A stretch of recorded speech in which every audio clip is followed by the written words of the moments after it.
ہے، اس لیے میری گزارش ہے کہ اس مبارک مہینے میں پہلے تو روزوں کا اہتمام کریں،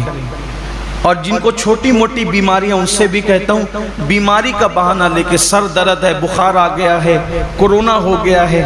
ان چیزوں کو لے کر کے آپ روزہ نہ چھوڑیں، اس لیے کہ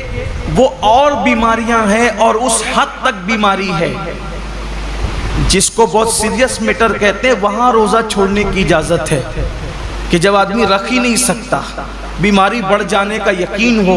مر جائے گا، بیماری بڑھ جائے گی، تکلیف بڑھ جائے گی، جب کوئی مسلمان پابند شرع کوئی دین کی سمجھ رکھنے والا ڈاکٹر کہہ دے تو بات الگ ہے،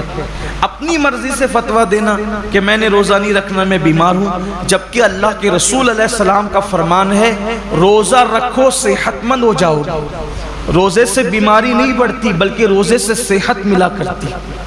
جب اللہ کے رسول نے کہہ دیا جو طبیبوں کے طبیب ہے، جو حکیموں کے حکیم ہے، جو صرف جسموں کے حکیم نہیں بلکہ روحانیت کے بھی حکیم و طبیب ہے،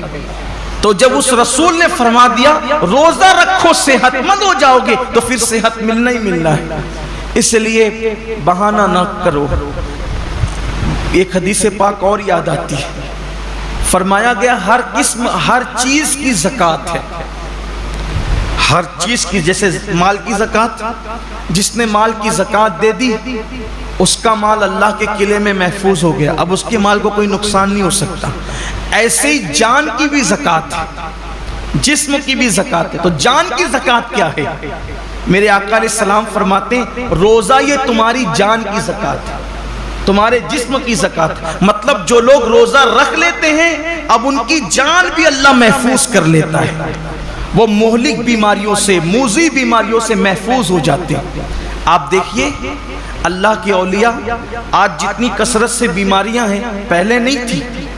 اور جو بیماریاں آج ہیں وہ پہلے نہیں تھی، کیوں؟ اس دور میں لوگ صرف رمضان شریف کے روزے نہیں رکھتے تھے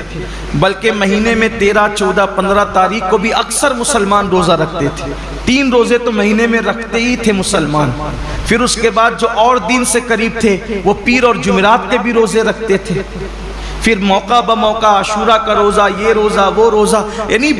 جو موقع آیا اس کے بہانے سے روزے رکھتے تھے، اس لیے یہ بیماریاں ان کو نہیں تھی جن بیماریوں میں ہم مبتلا ہیں، کیوں؟ کیونکہ وہ جسم کی زکوٰۃ نکالتے رہتے تھے، اور جب زکوٰۃ نکلتی رہے گی تو جسم محفوظ ہوتا رہے گا۔